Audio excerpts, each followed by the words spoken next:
Good morning, extras. Reasonably early morning here. I didn't rise that early this morning because I was up a few times during the night. When I woke up this morning, I woke up, as I do very often, in an absolute blissful state. Completely and utterly refreshed. With thoughts coming into my mind. Very, very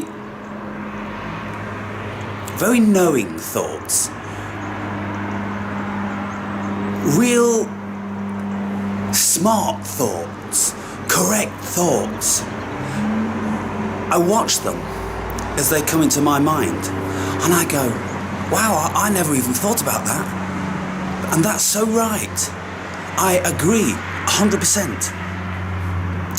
Of course, it's my mind that is delivering. It's my unconscious, because the unconscious has a vast depth to it.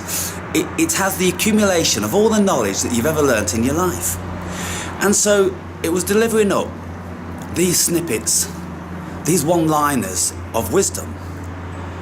And I was like, that's so right, that's so right. It's so amazing. And I'm lying there, completely warm. It's bright outside, whereby when I normally get up it's barely dawn. And so that was nice. Waking up to another bright day with a clear blue sky, like you can see. These wonderful thoughts going through my mind, feeling absolutely content and ready to start a beautiful day. I reflected then back to when my daughter was young. Anything from, 1 year old up to about 5 years old. And when you have children, you sit over them and you watch them sleep. And they look so amazing. They look so blissful. And their beautiful little minds are thinking about all wonderful things. And they are the very epitome of perfection. And then they open their eyes and they're bright. There's no sign of tiredness. Their eyes are crystal clear and they're gleaming like a billion stars. And you can see this amazing spark of genius, what this universe has to offer within their eyes. And it's an absolutely marvellous thing. And I used to look into my daughter's eyes with a tear in mine. And she used to touch my face, not comprehending why I would have a little tear. What I'm getting to here is, people, these days when I wake up, my eyes aren't that bright anymore. They're showing signs of age. They're becoming somewhat dull. My face is puffy, and the body often doesn't feel so youthful. But having said that, the body can age, the mind can age, but there is still a place that we can be. And it is in this beautiful, blissful state where everything is perfection. Of recent times, I've been talking more and more about this because this seems to be the answer. Everybody's looking for something. They don't know what it is, but they know something isn't right. Myself and other people think we know what it is because we are experiencing what it is. To be in this world with all of its pangs, but not to let any of it, not a single thing affect our beautiful mind. It's a very difficult thing to attain, people. And there's lots of you that just can't see that you will ever attain such a level based on the lives that you live. And I don't know what to say about that. I've been trying to give you pointers But as myself, Guy and Jonas said in yesterday's videos, you have to work. You have to really want this space. You have to have a great desire. You have to seek. You have to meditate. You have to take time on your own to free the mind. Many walks in nature. Complete avoidance of anything that brings a turmoil within you. A friend of mine, she's telling me about her father, how he's absolutely poisoned with Trump. He's insane with it. Absolute, real abject hate for the guy. And it's killing him. When we harbour these emotions, they're the most destructive emotions you can ever have. Jealousy and hate.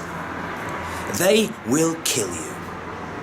They are affecting the homeostasis in your body on a daily basis. You've got the free radicals running riot, killing the good positive cells. We can't allow that to happen. We have to get into a state of mind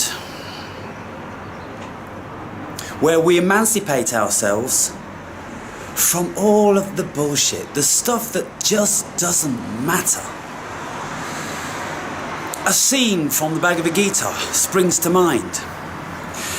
That scene in the Bhagavad Gita where Junas talks to Krishna, he's just about to go into battle. It's a very misunderstood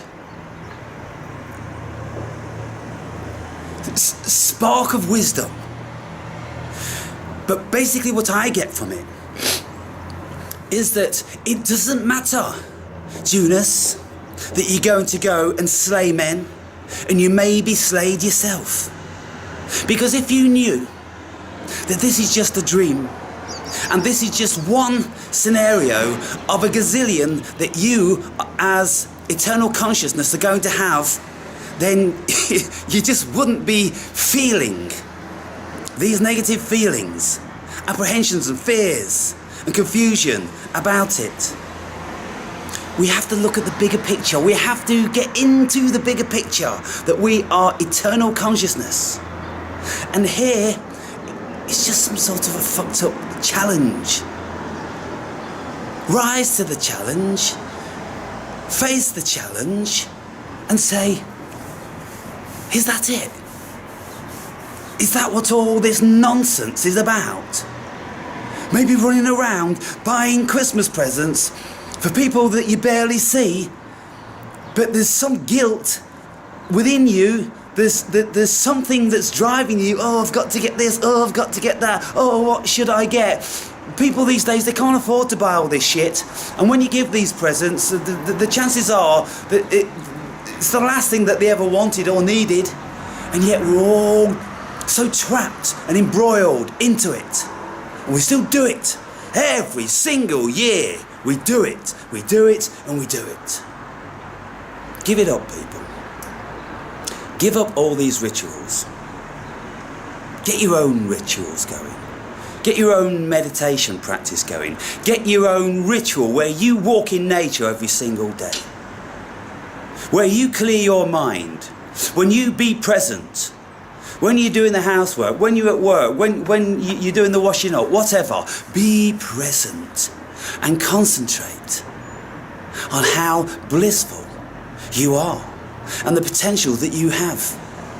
When you can get rid of this shit. These viruses within the mind. Please tell me you're getting this. If you're not getting it, tell me you want more of an explanation. Tell me you want dialogue with me and with other people to enable you to be able to perceive it, to be able to intuit it, to be able to receive it. Because this is the answer. Change your environment. I know many of you, you're in the heart of winter. Look at what I'm waking up to every single day. Look at the traffic in the street. Where is it? It isn't there. Look at the blue sea out there, the blue sky. Look up in the sky. Where's the chemtrails?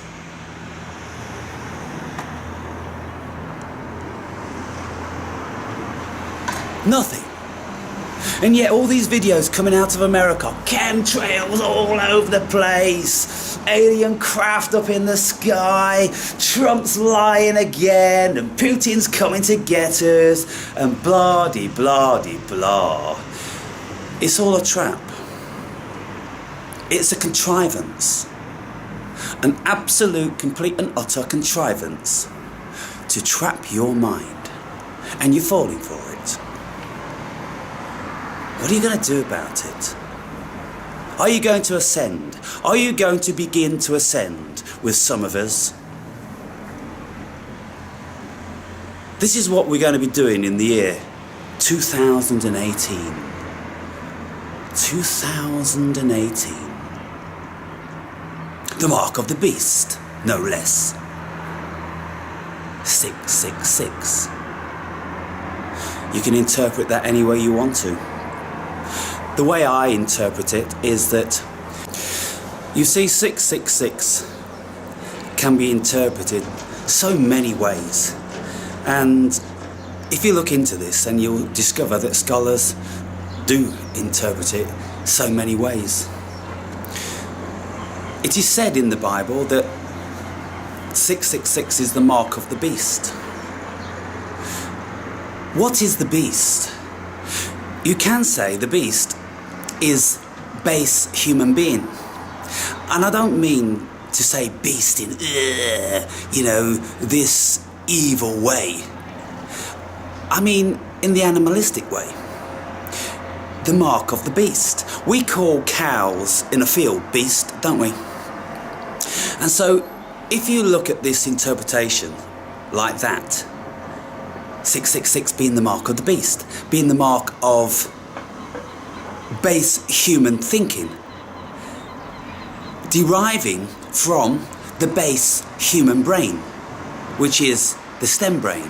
It's the reptilian brain, doing everything for instant gratification. But if you add 666 and you get the number 18, if you add 1 and 8, you get the number 9. If you look up what number 9 represents, it represents higher consciousness. Again, there are lots of other interpretations of that number. The thing is about this world is that it's such a great paradox, and you can look up what something means and you will always find a myriad of explanations for it. We have to find our explanation, basically. We can't depend on other people's. So what I do is, when I read about the mark of the beast, I don't believe in this devil. I believe if anything is the devil, then we are. We are potentially the devil, like we are potentially God. We have this ability to be able to decide, for the better part, what we're going to be, what role we're going to play in this thing.